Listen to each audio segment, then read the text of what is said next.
So, what's something that every buyer seller can expect from you as an agent, as a person?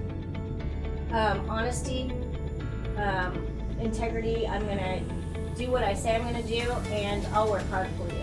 And I believe every one of those. I'll represent I never you. have to guess what you're I will thinking. definitely give you a voice. That's for sure. So, what is Dogecoin? Neither do I. I have no idea. I don't know. It's just like, I don't either. I don't know. We'll go into the next one. So, What is it? Do you know? it's a currency of some sort. Oh, But I was well, just, sure. I like throwing that question in there because nobody knows. And if you did know, I'd be really impressed. It'd probably go viral.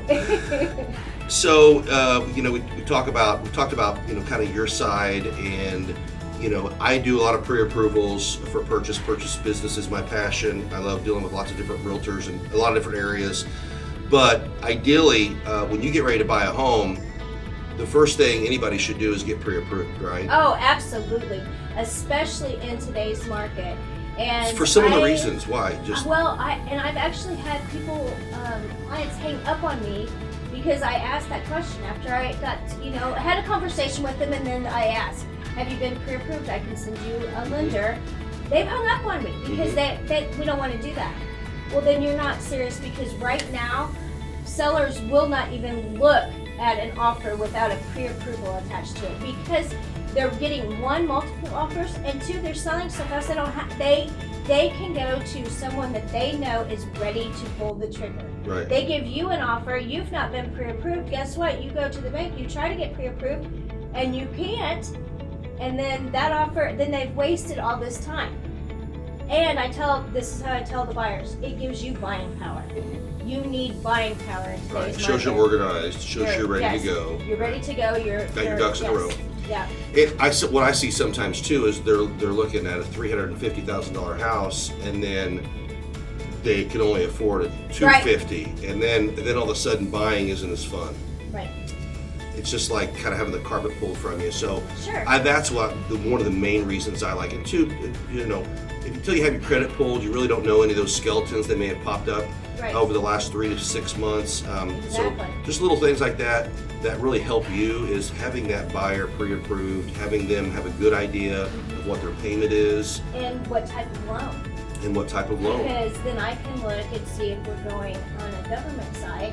Then I can look and see, and then we can let the sellers know in advance. Look, you're gonna have to put handrails on. Handrails. Handrails.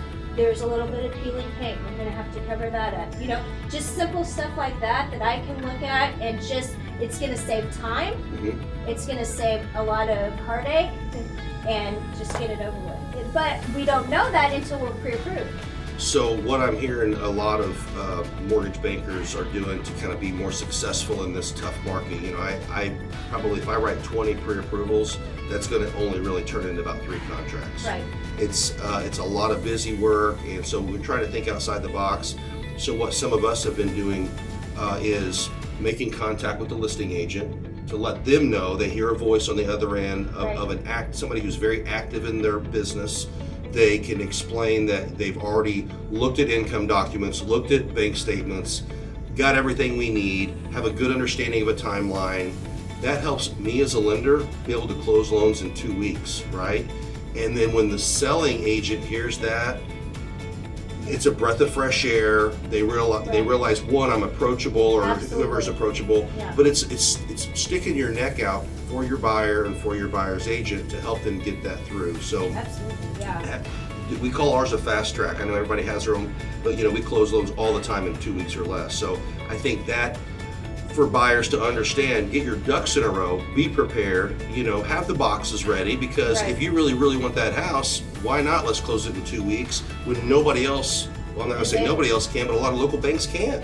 Yeah. So, I think that works to the buyer's benefit as well. Absolutely. Yeah. So when you hear, and I get this question all the time, but I want to hear your take on it too. So what are my closing costs? Why they ask the realtor versus the lender, a lot of times I don't know. They may think it's just a flat fee, but what is a what do I tell them? Mhm. I don't even try to tell them. Okay. I'm like, you have a communication. Hopefully, you have a good communication with your lender. Mhm. You need to talk to them and find out for sure what they're, because whatever I'm going to tell you is not going to be right. It's not going to be right because every loan is different. Mhm. Every borrower is different. So I won't even attempt that. So That's your job. Wouldn't you agree? And I kind of was leading you here on this, but I'm just going to be blunt. Wouldn't you agree that a lot of times when they say what are the closing costs, they want to know one thing, and that is how much cash you have to bring to closing? Right. That's two different things. Right. Two different things, and again, something that I can't tell them. Mm-hmm. Right. It comes from you. It has to come. It has to come from the lender. So that's not a tough conversation. People think it is, but it's really not. But when I hear that question, I get it all the time, and I know the realtors get it, and then they're calling me, and then I have to say, well, do they mean cash to close, or do they literally mean the closing costs? Like, because we don't know exactly what that is Because until there's you credits get that in. go in with that, because they're going to get tax credits. Sometimes there's seller's credits that are added. So yeah, and all of that goes in, and the lender's going to give you that answer. Nine times out of 10, they want to know how much cash they're bringing to Right. close. But if they've talked to somebody else that may have not nurtured the conversation or Right. the file, then you will tell them that, and they're like, oh well, so and so was $1,800. Like, that is your closing cost, not your cash to close. If it's a conventional loan or that requires a down payment, so I feel like buyers need to understand there's closing costs, and then there's down payment, and then there's the total amount cash to close. But it seems to get presented as a closing cost statement. So, not to Right. confuse people, but Right. just know what you're asking for, because Right. especially if you're shopping, you may be misled and then not have been as thorough, and then you get 2 weeks in and you're like, ooh, I'm just paying And $1,000 more in closing costs This because is I wasn't. exactly why you need a lender that you have a personal, maybe not a personal relationship, but a personal business relationship Yeah. with. Someone that you can talk to, and that would be you, because I feel like that you go beyond and above to make sure your clients feel like they know what they're doing. Like, Mhm. you'll answer phone calls. I know you do because you Right. do it for me. But you answer phone calls at night, you answer questions, just because you want everybody to make Mhm. sure that they feel comfortable in the process. And that takes away a lot of pressure from me, and it just puts the buyers at ease, and it just makes the whole transaction go better for everyone. Well, thank you. I think another reason why I do that too is I don't want you running around showing houses when they're not comfortable with the payment. Right. You know, that's absolutely. another thing too. So, got to keep that open communication. So I think as long as you're going local with the mortgage bank or somebody who's very approachable and who's answering your calls that you Right. trust. I mean, there's a lot of good lenders out there. I've been doing it a long time. Hopefully, I'm getting pretty good at it. But there's a lot of good lenders out there. We're not trying to take any bread and butter off absolutely. anybody's table, but Absolutely. you got to make sure that they're calling you back. They're moving quickly. In this market, you're going to lose if you don't have somebody waiting there with the catcher's mitt, Right. waiting on the next step. Right. So once you get a contract, your house is under contract. You know the house of your dreams. Where does it go from there?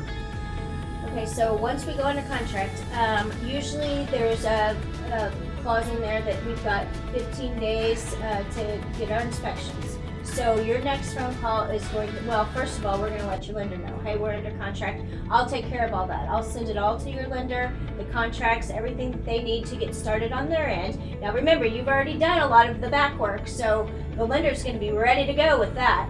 So they were just waiting for numbers. So now we're going to send them numbers. Then we're going to call inspectors, get them in there as soon as we can. Then we're going to do condition of premises. Is there anything that we want to ask the sellers for? Now, whenever we do that, we're not asking them to fix silly things. We're looking for safety and functional, or safety and structural. Mhm. Safety and structural. You know, what GFIs are big ones. Mm-hmm. And I We agree see with that that all the time. 100%. Yeah. I had You the know? GFIs put in Yeah, before. especially if you have kids, but it doesn't matter. I could drop a hairdryer in the bathtub just as quick as a kid could. Right. So, you know, it's fun. Please don't do that. No, I know. So, but you know, so that's what we're doing. Once we agree on that, then we move on. We let the lender know. By this time, the lender has probably already called for the appraiser to come out, and so we're moving right along. So what is Dogecoin? What kind of currency? Digital currency, kind of like Digital. Bitcoin, I think. I don't know. It was a Saturday Night Ah. Live special, and the guy asked it, and then Elon Musk explains what it is, and then he says, "I just have one more question." He asked the same question again. I still